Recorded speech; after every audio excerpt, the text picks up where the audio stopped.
MIM के मुखिया असदुद्दीन ओवैसी साहब मौजूद हैं। ओवैसी साहब, बहुत बहुत धन्यवाद इंडिया टीवी पर अपना वक्त देने के लिए, बुलाने का। ओवैसी साहब, पहला सवाल, आज एक ट्वीट पढ़ रहा था आपका और पढ़कर बड़ा अलग सा लगा, जरा मजा सा आया।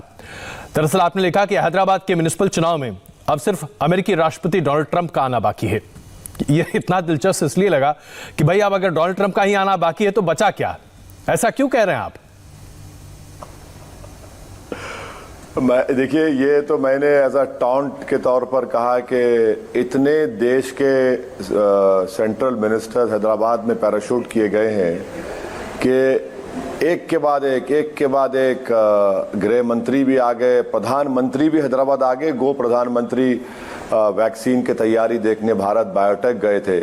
तो इसलिए मैंने कहा कि भाई डोनाल्ड ट्रंप को भी बुला लीजिए, क्योंकि वो भी आजकल पॉलिटिकली बेरोजगार हो चुके हैं और नरेंद्र मोदी ने अमेरिका जाकर अब की बार ट्रंप सरकार कहा तो बेचारे वो भी गड़े में गिर गए।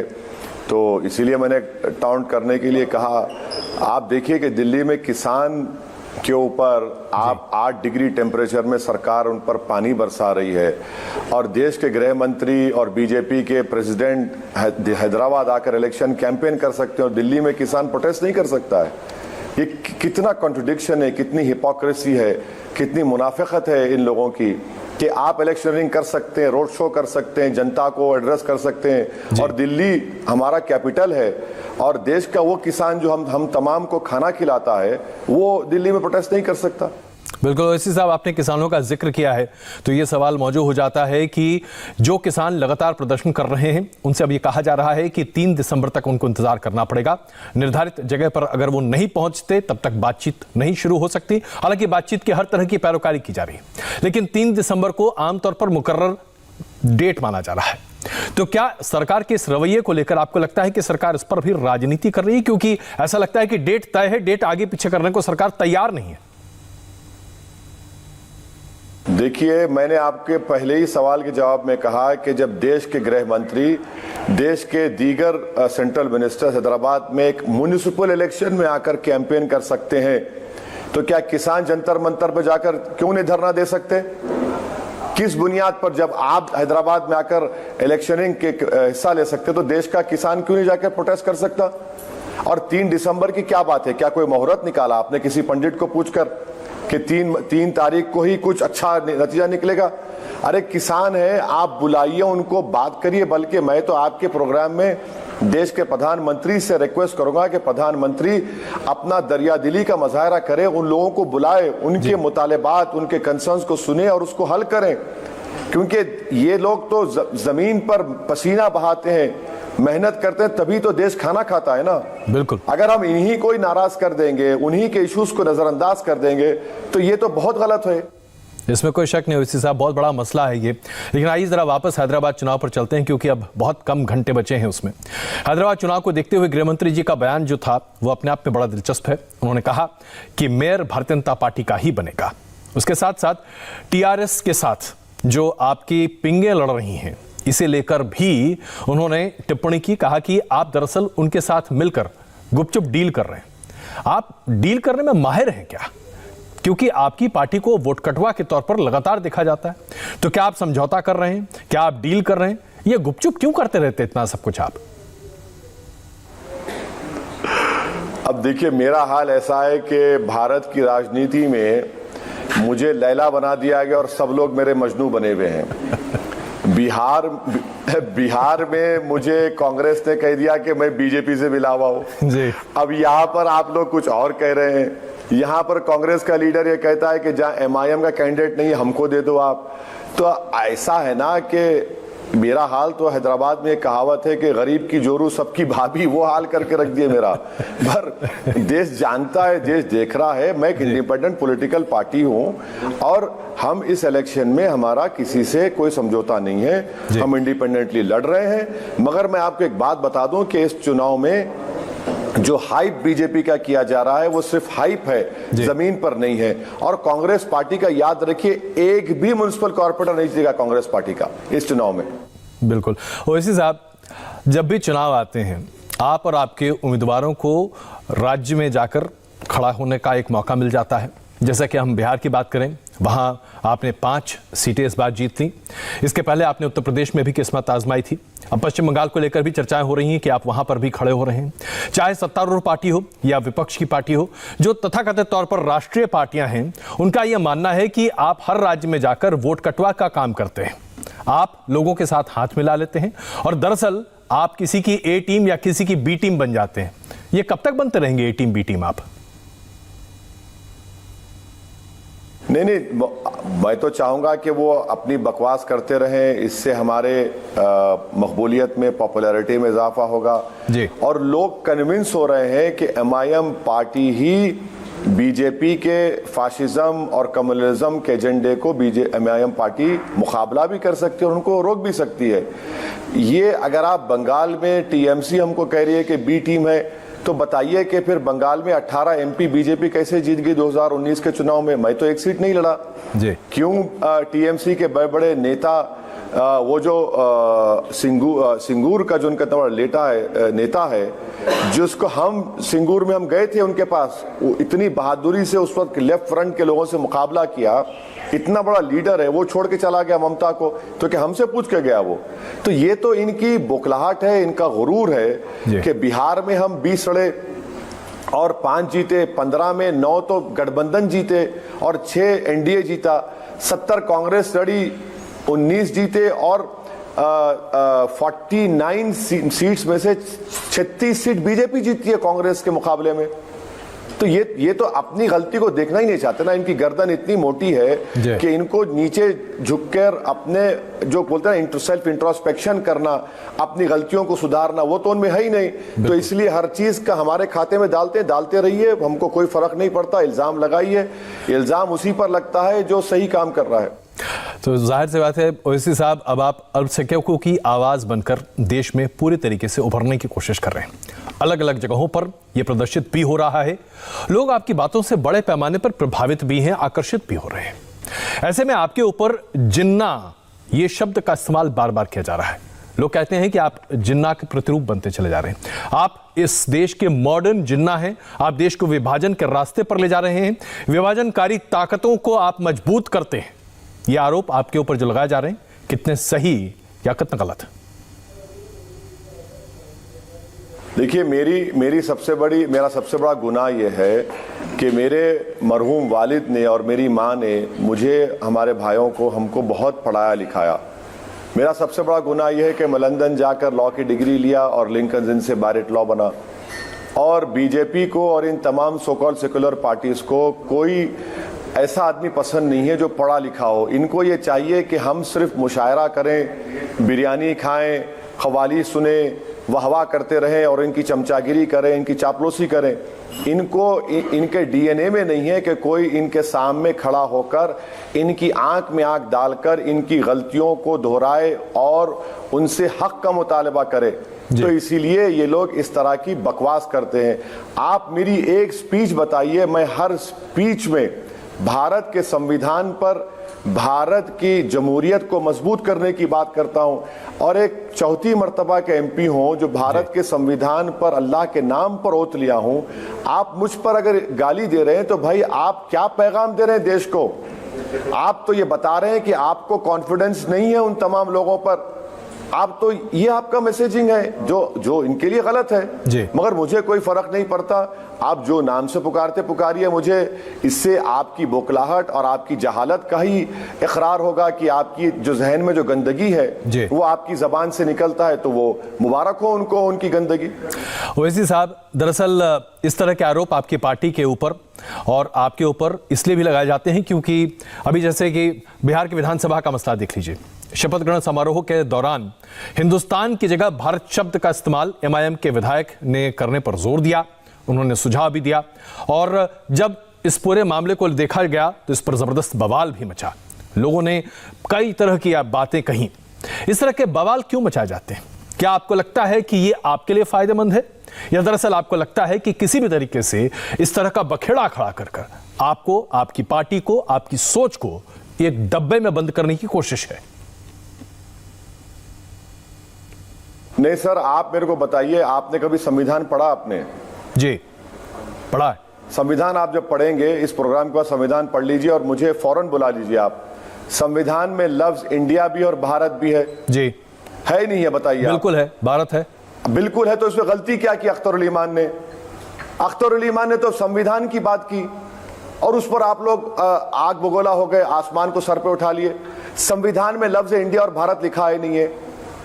अगर अख्तर उल ईमान हमारे स्टेट प्रेसिडेंट ने कहा तो भाई संविधान की रोशनी में उन्होंने सही कहा है ना जी। अगर कोई इसका विवाद बना रहा है तो भाई वो तो जाहिल है, वो तो संविधान पढ़ा ही नहीं है, उसके दिमाग में एक फिक्स्ड आइडिया बैठा हुआ है एमआईएम के बारे में। अख्तर उल ईमान ने कहा कि भाई संविधान में भारत लिखा हुआ है, इंडिया लिखा हुआ है, तो मैं भारत को बोलूंगा जी। इसमें बुरी बात क्या है? संविधान में जब लफ्ज लिखा है तो जो लोग संविधान नहीं जानते, जो अनपढ़ है संविधान के मामले में, थम्स अप है, उनको पढ़ना चाहिए संविधान। और संविधान में अगर कोई संविधान के बरक्स कोई बात कर रहा है तो आप मुझे पूछिए, मुझसे सवाल करिए। अख्तर उल ईमान ने बिल्कुल सही कहा कि संविधान में भारत लिखा हुआ है, मैं लफ्ज भारत को इस्तेमाल करूंगा। ये तो खुश होना चाहिए सबको। अच्छा, ये बताइए, आपके ऊपर आरोप लगाए जाते हैं तरह तरह के, यहां तक कि गृह मंत्री जी वो ये कह गए कि अब आप बताइए कि रोहिंग्या मुसलमानों के बारे में आप लिखकर हलफनामा देने को तैयार हैं कि नहीं, क्योंकि जब भी कार्रवाई करने की बात आती है तो आप संसद में खड़े हो जाते हैं, आप उनके हिमायती बन जाते हैं, हंगामा करने लगते हैं। क्या गृह मंत्री जी के इस बयान से आप सहमत हैं? आप हंगामा करते हैं?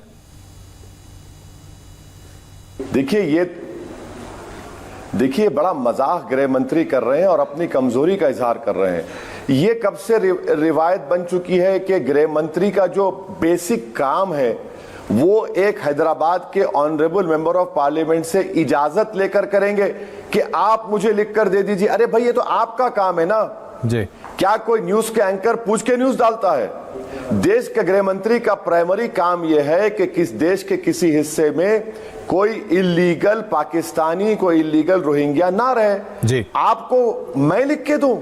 ये तो मजाक है कि आप मेरी इजाजत पूछ रहे हैं अपना काम करने के लिए, अपनी ड्यूटी निभाने के लिए। ये मसला देखिए सर, बीजेपी के स्टेट प्रेसिडेंट ने उठाया। उन्होंने कहा था कि 30,000 रोहिंग्या के नाम वोटर लिस्ट में, जैसा कि वोटर लिस्ट मैं बनाता हूं, ईसीआई बनाता है। उन्होंने कहा कि पुराने शहर में पाकिस्तानी रोहिंग्या रहते हैं। उन्होंने मसला उठाकर अमित शाह के ऊपर उंगली उठाई जी। और ये बता दिया कि अमित शाह अपना काम सही नहीं कर रहे हैं और अमित शाह मुझसे पूछ रहे हैं। ये तो होम मिनिस्टर का, गृह मंत्री का प्राइमरी काम है और उनके एमओएस तो सिकंदराबाद के हमारे एमपी हैं। बिल्कुल, तो ऐसा बताइए, उनका काम है। ये तो मजाक है कि आप मुझसे इजाजत ले रहे हैं। अच्छा, तो फिर ये बताइए कि जो इस तरह की बातें होती हैं चुनाव के दौरान खास करके, क्या ये सिर्फ और सिर्फ वोट लेने के लिए इस तरह की बातें कही जाती हैं? आपको लगता है कि एक वोट बैंक है जिसको एड्रेस करने की कोशिश की जा रही है? ध्रुवीकरण जो कि हमारी राजनीति का एक अहम हिस्सा बन गया है, ये उसकी एक बड़ी कोशिश है? देखिए, अगर आप मेरे इलेक्शन कैंपेन का अगर आप देख लेंगे, जो आपके हमारे कलीग जनाब राघवन साहब कवर कर रहे थे, जी। मैं अपनी हर सभा में हैदराबाद के एमिनिटीज, हैदराबाद के म्युनिसिपल मसाइल, हैदराबाद के वाटर वर्क्स के मसाइल, ट्रैफिक कंजेशन, पोल्यूशन की बात कर रहा था। ये तो बीजेपी ने 1.5 साल में हैदराबाद को 1 पैसा नहीं दिया इन कामों के लिए। जब सैलाब आया तो बीजेपी ने 1 पैसा नहीं दिया, कर्नाटका में करोड़ रुपए दिए।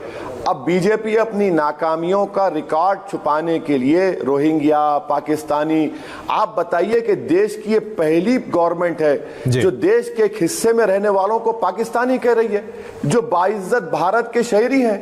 ये तो इनका मसला है, ये तो ये मसला उठा रहे हैं बोखलाहट में आकर। बिल्कुल। अच्छा, एक बड़ा आरोप, चूंकि आपने पाकिस्तानी का जिक्र किया, तो एक बड़ा आरोप जो कि खुद आपके परिवार के ऊपर, आपके ऊपर निजी तौर पर है।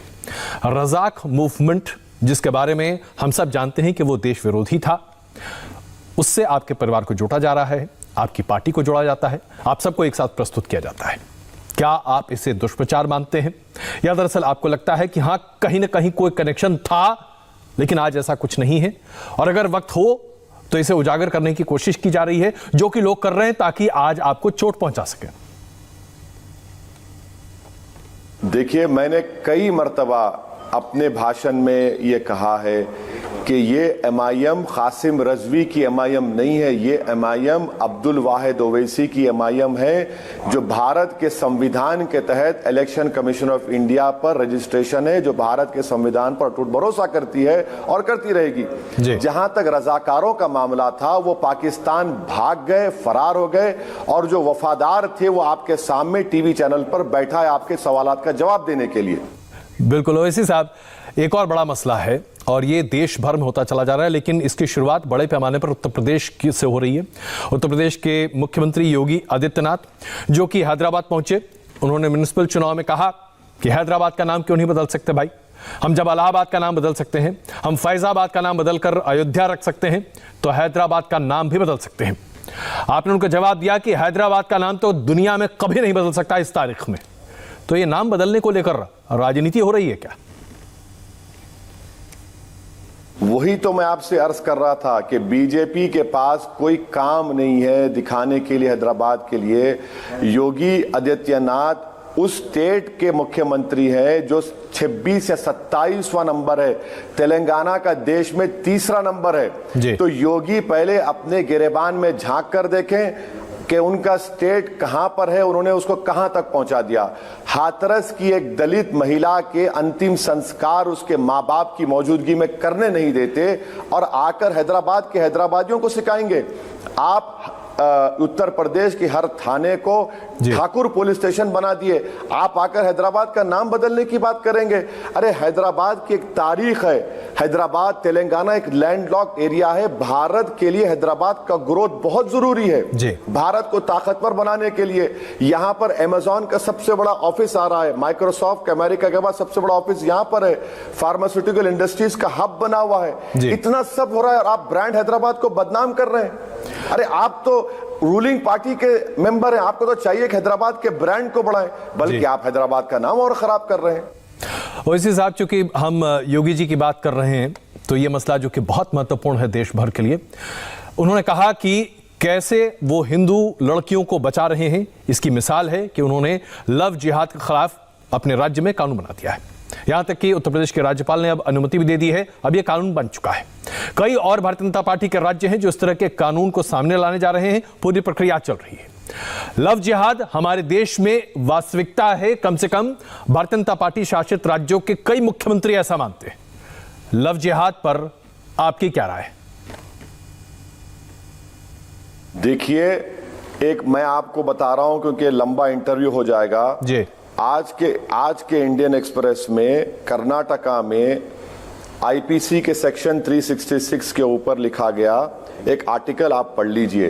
ये जो बोगी खड़ा की जा रही है ना लव जिहाद की, तो फिर स्पेशल मैरिज एक्ट क्या करेंगे आप? बिल्कुल, अगर स्पेशल मैरिज एक्ट निकाल देंगे क्या आप? यानी आप बताइए कि लव जिहाद, यूपीएससी जिहाद, लैंड जिहाद, कोरोना जिहाद, अरे भाई कितना नफरत फैलाओगे आप लोग, और हर चीज को मुसलमान से, इस्लाम से, जिहाद से जोड़ते हैं जी। क्यों नफरत फैला रहे हो? क्या मैसेज दे रहे हैं आप? तो 306 एमपी लाकर भी आपको डर लग रहा है बीबी, कितनी नफरत फैलाएंगे आप? अरे मोहब्बत फैलाओ ना, मोहब्बत को आम करो, एक दूसरे के दिलों को जोड़ो। ये कितना कॉन्ट्रडिक्शन करेंगे, हर चीज नफरत करेंगे। कोरोना आया तो उसको मजहब से जोड़ दिए, यूपीएससी आया तो उसको जिहाद से जोड़ दिए, दिल्ली के राइट्स हुए तो लैंड जिहाद बोल दिए। क्या कहां लेकर जा रहे हैं बीजेपी वाले देश को? ओवैसी साहब, ये जिहाद शब्द जो है, ऐसा लगता है जैसे कि आज एक हथौड़ा बन गया है, यही कहें कि एक चाबुक बन गया है, जिसके इस्तेमाल से अल्पसंख्यकों के खिलाफ जब चाहे तब एक गुट लगातार बहुत कुछ कह लेता है। ये जिहाद शब्द का इस्तेमाल आज राजनीति में किस तरह? बिल्कुल सही कह रहे हैं आप बताइए कोरोना जिहाद, जबकि कई हाई कोर्ट्स ने कह दिया कि तबलीगी जमात जिम्मेदार नहीं है कोरोना जिहाद, कोरोना को फैलाने के लिए उसको आपने कोरोना जिहाद कर दिया जी। यूपीएससी के बच्चे 2% लोग, आज 2% भी मुसलमान आईएएस आईपीएस नहीं है, आपने कह दिया यूपीएससी जिहाद। बताइए ना कहां रुकेगा फिर ये? आप देश को किस जानिब लेकर जा रहे हैं? कितना एलिनेशन करेंगे आप? कितने लोगों को ढकेलते जाएंगे आप? ये तो देश को चलाने वालों को सोचना पड़ेगा, जो दिल्ली में बैठे जो जिम्मेदार लोग हैं। आप खुद सोचिए कि आप जो करने से क्या मैसेज दे रहे हैं आप देश के जनता को और देश के माइनॉरिटीज को। ओवैसी साहब, आपके ऊपर बार बार यह आरोप लगाया जाता है और खास करके आपकी पार्टी के ऊपर भी कि आपकी शब्दावली कुछ ऐसे होती है जो कि विभाजनकारी होती है। कई बार आपके भाई अकबरुद्दीन ओवैसी साहब का हवाला भी दिया जाता है, उनके भाषणों का। कहा जाता है कि वो ऐसी शब्दावली का इस्तेमाल करते हैं, ऐसी चीजों को सामने लाकर रखते हैं कि लोगों के दिल में आग लग जाती है। आप सिर्फ अल्पसंख्यक अधिकारों की बातचीत करते हैं, आप देश को एकजुट होकर देखते नहीं हैं। आपके लिए देश की परिभाषा एक नहीं है। मैं आपके सवाल का जवाब मैंने 10 सेकंड में आप ये जो इल्जाम लगाते हैं उसको झूठ साबित करता हूं। अकबरुद्दीन ओवैसी ने तेलंगाना की असेंबली में पुराने शहर ओल्ड सिटी में महाकाली टेम्पल के डेवलपमेंट के लिए टीआरएस गवर्नमेंट से इस बात का डिमांड किया कि उसको 10 करोड़ रुपए दिए जाएं जी, ताकि वो टेम्पल का एक्सपेंशन हो सके, उसमें जो सहूलतें नहीं है मिल सके। आप बताइए, बीजेपी का एक एमएलए भी तेलंगाना की असेंबली में उस वक्त था, वो कभी मुंह खोलता ही नहीं बेचारा।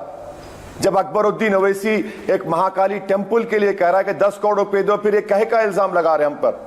जी। अकबरुद्दीन ओवैसी स्कूल चलाते हैं ओल्ड सिटी में, जिसमें 8,500 बच्चे और बच्चियां फ्री में तालीम हासिल करते हैं। लॉकडाउन में अकबरुद्दीन ओवैसी ने अपने पैसों से 3 करोड़ के राशन बांटे, सब में, हिंदू मुसलमान में, किसी का मजहब नहीं पूछा। हैदराबाद में सैलाब आया तो अकबरुद्दीन ओवैसी ने 3 करोड़ की रिलीफ बांटी, सब में हिंदू मुसलमान, किसका मजहब नहीं पूछा। मेडिकल कैंप चलाए, अपने जेब से दवाएं दी। अरे भाई, कभी तो ये तो रुख देख लो किसी इंसान का। ठीक है, आपको नफरत होगी उस इंसान से, मगर उसका इस रुख को भी तो देखो आप। और बोले जाते हैं तो उसका इलाज मैं क्या कर सकता हूं। बात तो सही है आपके ओवैसी साहब, लेकिन एक आखिरी सवाल, मैं जानता हूं वक्त कम है आपके पास। जिस तरह से विभाजन करने वाली एक राजनीति का आरोप आपके ऊपर बार बार लगाया जाता है, आप उसे हमेशा खारिज भी करते हैं, क्या आपको जानबूझकर निशाना बनाया जा रहा है? आप दरअसल एक चिन्ह बन गए हैं जिसको जितना हमला करो उतना फायदा होगा।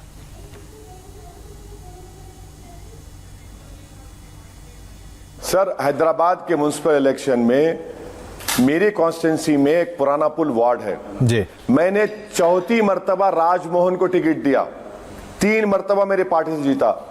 एक और वार्ड है जहां पर राजेंद्र यादव कॉर्पोरेटर थे, अब वहां पर स्वामी यादव लड़ रहे हैं। डी मोहन थे, अब वहां पर रवि अन्ना लड़ रहे हैं जी। आप देखिए ना, जमीन पर तो हम तो सबको लेकर चल रहे हैं, चाहे दलित हो, ओबीसी हो, इन सब को लेकर, सिख भाई हो।